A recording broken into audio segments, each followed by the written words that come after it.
We Made It. Amazonie, sous la jungle, le pétrole. Le 20 août 2023, la population équatorienne approuvait par référendum l'interdiction des forages pétroliers dans le Yasuní. Ce parc protégé d'Amazonie abrite une des réserves de biodiversité les plus riches au monde, ainsi que des peuples autochtones ancestraux qui se battent pour défendre leurs droits depuis des décennies. C'est la première fois dans l'histoire que les résultats d'un vote populaire forcent une compagnie pétrolière à stopper ses activités. Activités largement responsables du dérèglement climatique et de graves atteintes aux droits humains. Une victoire immense pour les défenseurs de l'environnement qui plaident partout dans le monde pour la justice climatique avant qu'il ne soit trop tard. Épisode 3. Ils finiront par payer.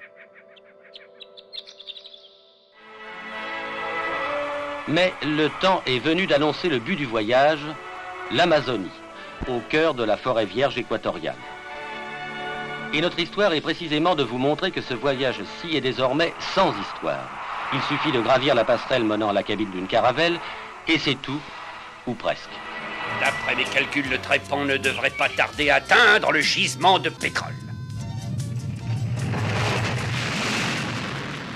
Pour comprendre la puissance des entreprises pétrolières en Équateur, un retour en arrière s'impose. On vient de commencer la mise en exploitation de nappes pétrolifères extrêmement riches. Non, un peu moins en arrière, dans les années 70. L'Équateur dispose dans son sous-sol de réserves de pétrole évaluées à 8,8 milliards de barils, principalement situées dans le nord-est, sous la forêt amazonienne. À la fin des années 60, le gouvernement décide d'exploiter cette ressource qui va bientôt devenir la principale source de développement du pays. Dans les années 90, l'économie équatorienne passe au dollar et les projets d'extraction se multiplient. L'entreprise publique Petroecuador prend alors le relais des entreprises américaines et poursuit l'exploitation des gisements en avançant toujours plus loin dans la forêt. Aujourd'hui, c'est l'entreprise Petroamazonas qui a pris le relais.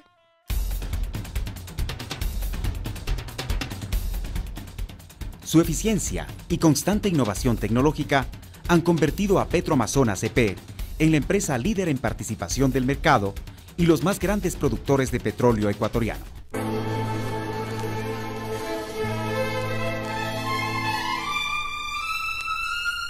Aujourd'hui, le pétrole est le premier produit d'exportation équatorien. Il rapporte 10 milliards de dollars par an, ce qui représente environ 10% du PIB, avec 500 000 barils produits par jour dans la forêt amazonienne. Économiquement, le pays est donc dépendant du pétrole.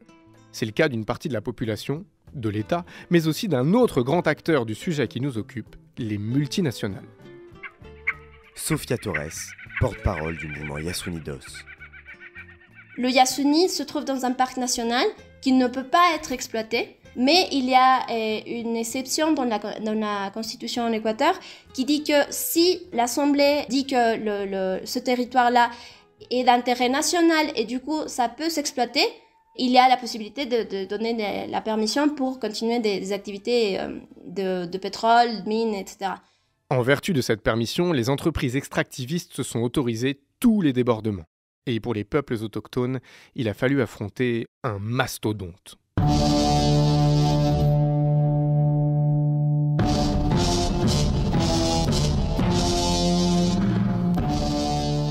La lutte contre Chevron Texaco.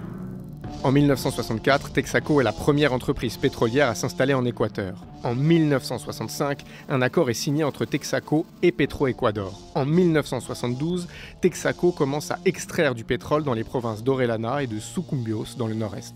Texaco quitte l'Équateur en 1992 et ne nettoie quasiment aucune zone contaminée, laissant derrière elle 70 millions de litres de résidus toxiques qui empoisonnent l'eau, les sols et la santé des habitants. A new star, a new look, and a new feeling. Texaco, committed to the future, to quality, and to you. Cancer, fausses couches, malformations de naissance, nourriture et eau contaminée, sols transformés en piscines de pétrole deviennent le lot commun des habitants du Nord-Est. Au début des années 90, ils se réunissent en association de défense des victimes de Texaco. En 1993, ils déposent une plainte contre Texaco devant la justice américaine. Le combat judiciaire commence. Ça, c'est une fresque qui représente les peuples indigènes. En haut, il y a le sigle de l'Union des victimes de Texaco. Et ici, on a le nom des peuples. Aikofan, Siona, Shuar, Quichua, Siekopay, Waorani et les métissés. Cette peinture représente leur lutte, leur manifestation. Et ici, cette chevronne, l'entreprise qui a véritablement détruit l'Amazonie, par ambition, pour l'amour de l'argent et du pouvoir. En 2001, Texaco est racheté par Chevron.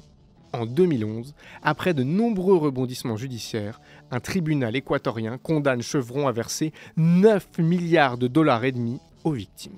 C'est une victoire sans précédent pour le droit à l'environnement. Le géant pétrolier américain Chevron Texaco, condamné à plus de 9 milliards de dollars pour avoir pollué pendant des années des hectares de l'Amazonie équatorienne.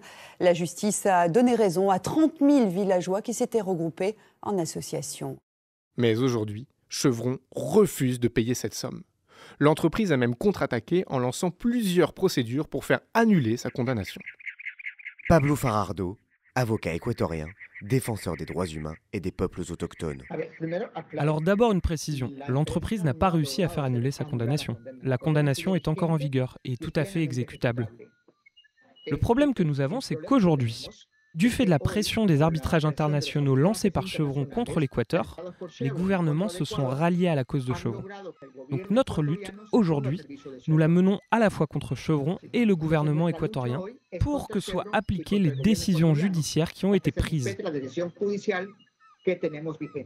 Les obstacles que l'on rencontre viennent du système judiciaire international lui-même, qui laisse d'une certaine manière les populations autochtones, les petits face aux grandes entreprises en l'occurrence. Le système de justice internationale, par exemple, ne permet pas que l'on puisse porter plainte contre les multinationales. Et donc, les peuples se trouvent fortement désavantagés par rapport aux entreprises. Notre combat aujourd'hui, c'est casser ce modèle-là, ce schéma-là, et faire en sorte que Chevron finisse par payer et assumer la condamnation qui a été prononcée. Si même le droit international ne permet pas aux victimes des multinationales d'obtenir réparation, comment peut-on faire pour contraindre ces multinationales à rendre des comptes, à respecter les droits humains et à préserver l'environnement ? Alors déjà, ce que nous faisons, nous, avec d'autres collectifs dans le monde, c'est d'essayer de faire en sorte que le traité de responsabilité soit voté aux Nations Unies. Et ce que nous allons faire, c'est porter plainte autant que possible dans tous les pays où Chevron est actif pour essayer de les obliger à payer les indemnités qu'ils nous doivent. Une traque judiciaire qui a mené Pablo Fajardo partout autour du continent américain. Il a poursuivi Chevron dans tous les pays où l'entreprise détient des actifs, États-Unis, Canada, Brésil, Argentine, pour tenter de faire appliquer la décision, sans succès pour l'instant. Ce qu'il faut bien comprendre, c'est que ce sont des combats contre un système, pas uniquement contre Chevron ou telle autre multinationale, mais contre l'ensemble des multinationales et le système qui les fédère. Et ce système est bien en place, et capable de se défendre.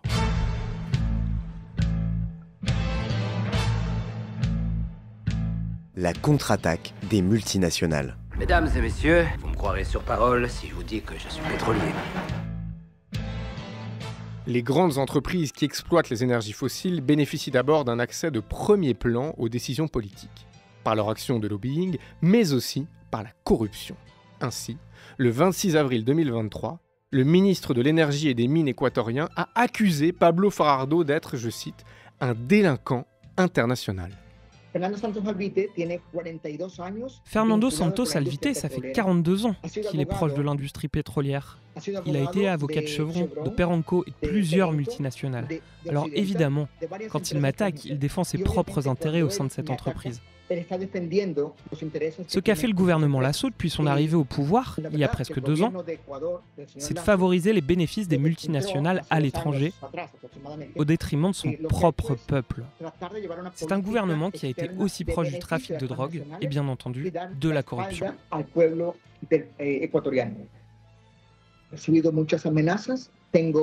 J'ai fait l'objet de bon nombre de menaces. Il y a au moins 10 ou 12 plaintes qui ont été portées au pénal contre moi. Et je fais l'objet d'une persécution permanente. Il y a une campagne dans les médias et sur les réseaux sociaux contre moi, contre mon collectif. On essaie de nous décrédibiliser. Bref, des attaques systématiques dont nous pensons qu'elles viennent de Chevron et du gouvernement équatorien contre nous. Et ce qu'on fait, c'est répondre avec nos arguments, avec la vérité et avec la vérité des peuples et communautés autochtones. Paradoxalement, l'arme fatale des multinationales est aussi celle des victimes. Quand les intimidations physiques ne suffisent plus, les grandes entreprises dégainent à leur tour la menace d'un procès. Candy Ofim, chercheuse et conseillère juridique en matière de justice climatique à Amnesty International. On voit de plus en plus d'entreprises multinationales qui cherchent véritablement à passer sous silence l'activisme des défenseurs de l'environnement en les assignant en justice à travers des procès, par exemple, qui cherchent à dire que leur plaidoyer finalement s'apparente à de la diffamation.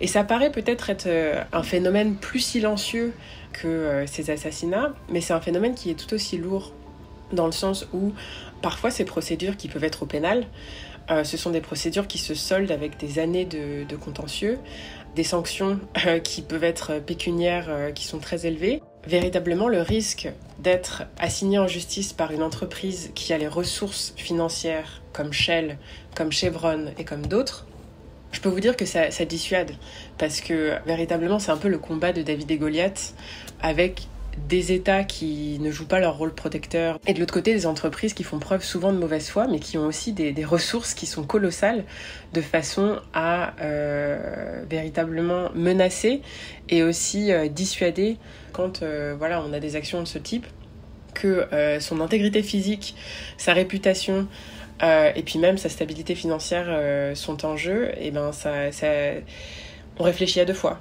avant de s'exprimer et je pense de contribuer à un dialogue qui est pourtant important. La lutte est inégale, mais grâce au travail des ONG comme Amnesty International, les défenseurs de l'environnement bénéficient d'une nouvelle arme juridique. Le devoir de vigilance des entreprises. D'après une étude de la London School of Economics, 1600 procès climatiques ont eu lieu au cours des 40 dernières années, intentés par des collectifs de citoyens, des ONG ou des collectivités locales. Ces procès coûtent plus cher qu'une manifestation, ils sont plus compliqués à monter, plus chronophages aussi, mais ils permettent de lutter contre l'impunité des multinationales qui sont aussi multirécidivistes. En cas de victoire, ils sont plus contraignants pour les entreprises et ils ont de plus en plus de chances d'aboutir, car ces dernières ont ce que le droit international appelle un devoir de vigilance.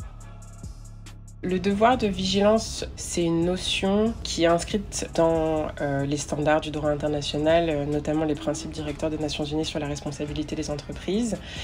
Ce qui signifie, c'est que les entreprises, notamment les entreprises multinationales, ont une responsabilité de respecter les droits humains. Elles ont le devoir de s'intéresser à l'impact de leurs activités sur les personnes qui vivent autour de leur projet et qu'elles doivent avoir une attitude proactive, c'est-à-dire évaluer les répercussions de leurs activités, anticiper les risques qui sont associés avec leurs activités et si elles décèlent que leurs activités ont des répercussions négatives sur les droits humains, elles ont aussi le devoir de remédier à ces impacts.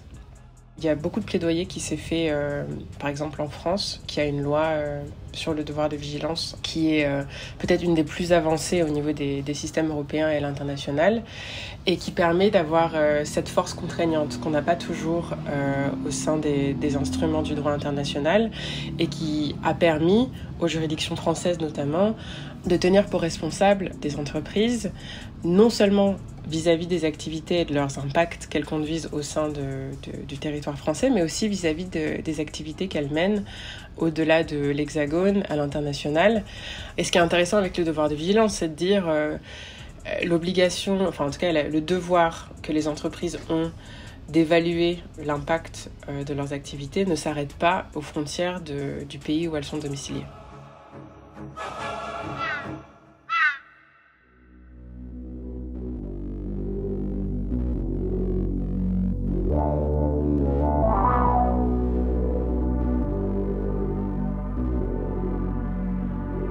La justice climatique. L'Assemblée générale de l'ONU a adopté une résolution historique sur la justice climatique. La justice climatique est un concept très simple. Elle part du constat que les personnes les plus pauvres sont celles qui sont le plus discriminées par le changement climatique. Une sorte de double peine. Les plus pauvres n'ont pas les moyens de s'adapter à ce changement et ce sont eux qui en payent le prix le plus élevé. Plus de 130 États ont voté pour que la Cour internationale de justice se prononce sur les obligations qui incombent aux États de protéger le système climatique. Selon le chef des Nations Unies, bien que non contraignant, l'avis de l'organe judiciaire de l'ONU pourrait aider les dirigeants mondiaux à prendre des mesures plus fortes et plus audacieuses. Il y a une population assez importante qui a une dépendance économique des activités de ces compagnies-là. Pas seulement au bloc 43, mais en général dans l'Amazonie équatorienne. Il y a eu une énorme campagne de désinformation où on disait que si le référendum gagnait, tous les gens allaient se trouver sans travail, qu'ils n'allaient pas avoir droit à que ces enfants aient de l'éducation ou de la santé. Et ça, c'est parce que dans une grande partie de ces territoires-là, la seule présence de l'État est à travers la présence des compagnies pétrolières. Du coup, il y a eu beaucoup de peur, de désinformation et on travaille même maintenant avec plusieurs personnes qui ont reçu même des menaces de violences physiques et même des morts. Et maintenant que le référendum a gagné, parce qu'il y a une affectation directe aux intérêts de ces compagnies pétrolières-là. Alicia Benayar Ketou, militante écologiste. En 2019, quand il y a eu les graves incendies en Australie, ou des incendies qui s'aggravent et prennent toute une proportion à cause du dérèglement climatique, on a bien vu que tous et toutes n'étaient pas égaux face à tout un pays qui s'est embrasé. On a toute la population pauvre de l'Australie qui n'a pas les moyens de se déplacer, de changer d'habitat, de se reconstruire une nouvelle maison après les destructions qui ont été faites à cause des feux de forêt. Donc, bien entendu, le sujet du dérèglement climatique est lié aux questions sociales. On n'est pas tous égaux aux destructions créées le dérèglement climatique quand on a des populations qui sont déjà dans des situations fragilisées, qui sont dans des habitations qui ne sont pas aux normes, qui sont bien plus fragiles, je ne sais pas, au séisme, aux écoulements de boue, à l'érosion des côtes. L'idée, c'est de dire la crise climatique a des répercussions disparates et différentes à l'égard de personnes qui peuvent être issues de bagages différents, mais aussi à l'égard de personnes qui vivent au sein du Nord et du Sud économique, et qu'il est important que leur voix soit relayée et qu'on mette au centre de ce combat la voix des personnes qui sont les plus affectées par cette crise. Les populations qui souffrent le plus de la crise climatique et des exactions commises par les multinationales se trouvent en majorité dans les pays du Sud. Au nom de ce principe de justice climatique, une dernière question se pose. Quel rôle les habitants des pays du Nord, c'est-à-dire vous qui écoutez ce podcast, peuvent-ils jouer ? Je le dis souvent, notre combat n'est pas une lutte de gens du Sud contre des gens du Nord. C'est simplement une question de combat pour accéder à la justice. Et nous avons besoin de tisser des liens étroits avec les gens qui vivent au Nord, pour qu'eux aussi puissent agir et obligent leur propre entreprise à se montrer plus responsables dans le monde entier. Souvent, ces populations du Nord reçoivent des informations fausses, créées de toutes pièces par les multinationales. Donc il faut absolument faire en sorte que ces populations du Nord soient conscientes, vraiment, de ce que font leurs multinationales dans le reste du monde, mais aussi dans leur pays. Pour finalement arriver à une situation où des réparations pourront être payées et où on pourra garantir une non-réitération des faits désignés et surtout que les multinationales puissent rendre des comptes.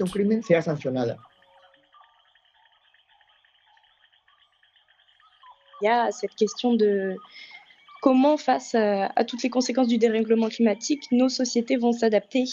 Il faut trouver des alternatives, recréer des liens entre les personnes, créer des moyens de subsistance pour chaque communauté afin que, encore une fois, ce ne soient pas les plus précaires qui soient lésés et qui se retrouvent en danger de mort, littéralement, à cause du dérèglement climatique. Y crear un mejor futuro para todos. Unidad de Administración y Operación Temporal, Bloque 15. Expertos en energía. Petroecuador. Toutes ces agressions des compagnies pétrolières et de l'État équatorien deviennent en fait des violations des droits humains, des violations des droits de la nature et des droits environnementaux. Et c'est pour ça que nous luttons d'abord pour le respect des droits humains et ensuite pour la réparation des droits qui ont été violés. Chiara Liguori, conseillère politique sur le changement climatique à Amnesty International.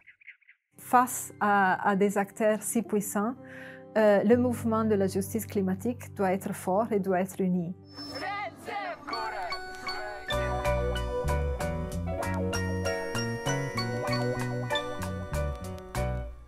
On en revient donc encore et toujours à l'espoir et à la mobilisation.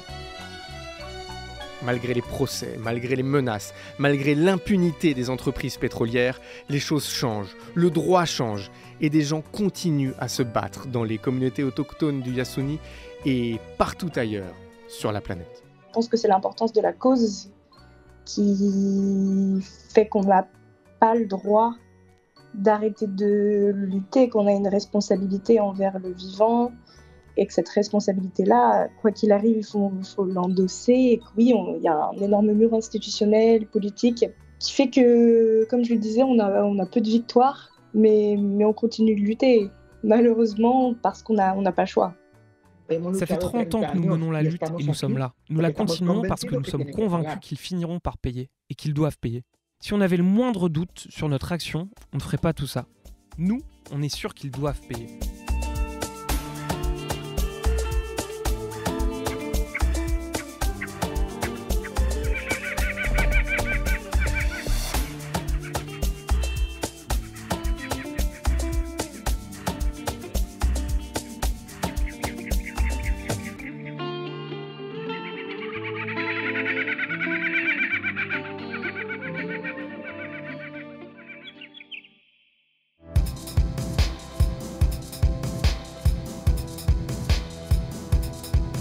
We Made It, un podcast d'Amnesty International, écrit et présenté par Tanguy Bloom, réalisation Lucie Lossel, musique originale Enfants Sauvages, production Christophe Paillet pour Sonic, le studio. Si vous avez aimé cet épisode, n'hésitez pas à le dire et mettez des étoiles, un commentaire sur votre appli préférée.